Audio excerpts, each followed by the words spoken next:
Bonjour à tous, alors aujourd'hui nous allons parler de la tangente.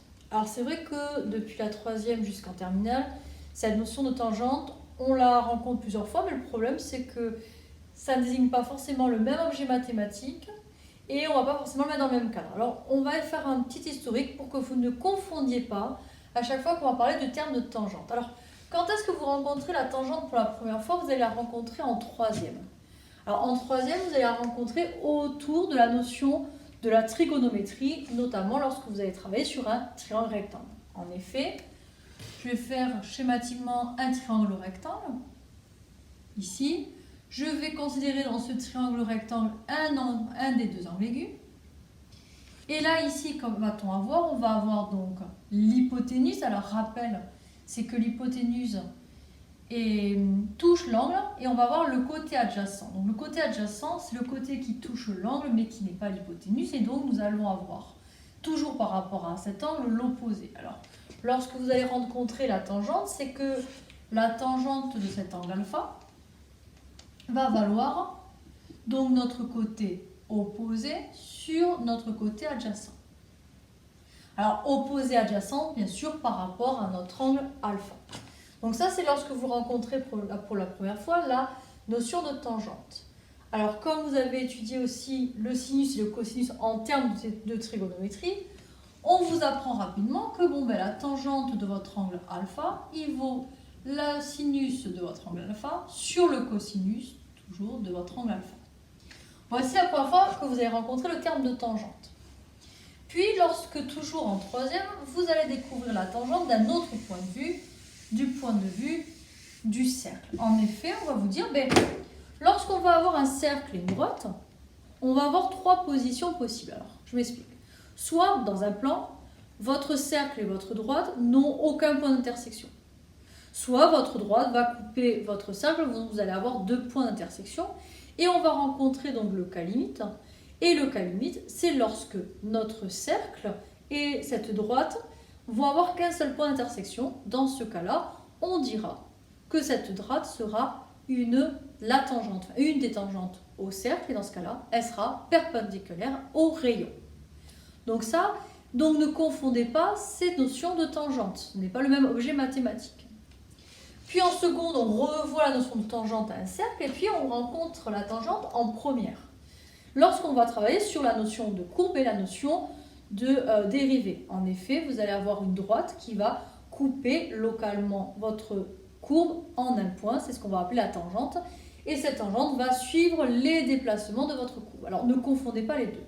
Donc là, on va surtout se concentrer dans la notion de tangente à un angle, d'accord, d'un point de vue de la trigonométrie. Sauf que lorsque vous arrivez en fin de première, on vous dit finalement que le cosinus et le sinus sont des fonctions dont on a étudié les variations et les caractéristiques lors d'une précédente vidéo. Alors maintenant, on va se concentrer sur la tangente en termes de fonction. Donc on va considérer la tangente encore une fonction, donc tangente de x qui est égale à sinus x sur cosinus x.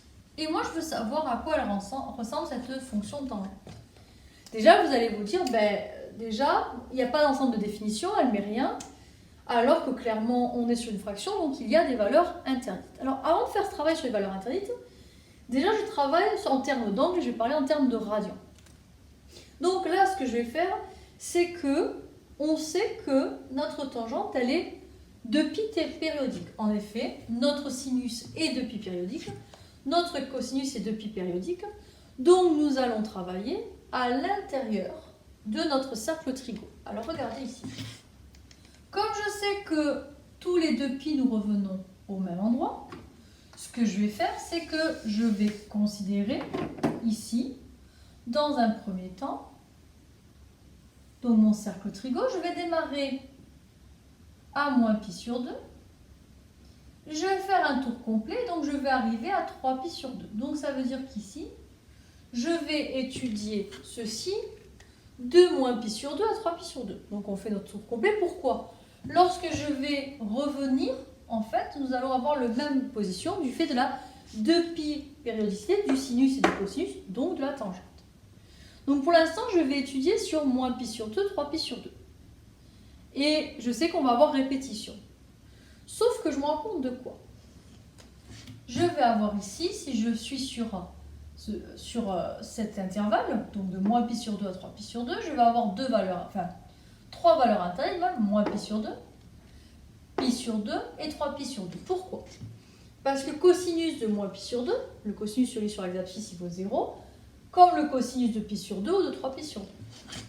Alors, avant de travailler là-dessus, sur les valeurs interdites, je vais me dire, bon, je sais qu'elle est 2 pi périodique, mais je vais essayer de restreindre mon travail. Alors là, ici, regardez, pour tout x appartenant à R, je vais étudier tangente de x plus pi. Donc là, regardez, je vais faire sinus de x plus pi sur cosinus de x plus pi. Et là, je me rappelle des formules de l'addition. Ici, je vais avoir du sinus x fois cosinus pi plus cosinus x fois sinus pi. Pensez bien à votre cercle trigo. Faites un petit schéma pour ne pas vous tromper. De la même façon, ici, je vais avoir donc cosinus x fois cosinus pi moins sinus x fois sinus pi. Et là, je me rappelle de quoi? Rappelez-vous que cosinus de pi, donc pi est là, il vaut moins 1, mais son sinus vaut 0. D'accord? Puisque pi, on est ici, situé ici, on est bien sur un point de coordonnées moins 1, 0. Or, le cosinus, c'est les abscisses, le sinus, c'est l'ordonnée. Donc ici, on va avoir quoi? Bon, là, ici, ça fait 0, 0 et ici 0. Et ici, on va avoir cosinus de pi qui vaut moins 1. Donc, je vais avoir du moins sinus x sur du moins cosinus x, moins divisé par moins qui donne plus, je vais avoir donc du tangente de x. Donc ça veut dire qu'ici, en plus d'être 2 pi périodique, elle est même pi périodique. C'est-à-dire que tous les pi, nous allons revenir exactement au même endroit. Alors ça veut dire quoi? Ça veut dire que par exemple, je pars en moins pi sur 2, je rajoute plus pi, ça fait combien? Plus 2 pi sur 2, ça nous fait du pi sur 2. On va avoir en fait tous les pi, on va revenir à cet endroit. Donc, au lieu d'étudier déjà de moins pi sur 2 à 3 pi sur 2, je vais me contenter de l'étudier de moins pi sur 2 à pi sur 2. Donc ici, je vais me contenter de ceci. Alors attention, moins pi sur 2 et pi sur 2 sont des valeurs interdites, donc je mettrai mes crochets vers l'extérieur en termes d'intervalle. Ok, mais je peux aller encore plus loin. Pourquoi? Parce qu'on a étudié la notion de périodicité. Donc ici, la tangente de moins x, elle va valoir donc sinus de moins x sur cosinus de moins x. D'accord? Donc on travaille pour tout x appartenant à R, auquel j'enlève les valeurs interdites, bien sûr. Je vais donc avoir ici ma fonction sinus qui est impaire, donc je vais avoir moins sinus x. Et ma fonction cosinus étant paire, je vais avoir cosinus x. Et là, je me rends compte de quoi? Que là, ça vaut moins la tangente de x. Donc, ça sous-entend que ma fonction tangente, elle est impaire. Donc, ça veut dire quoi?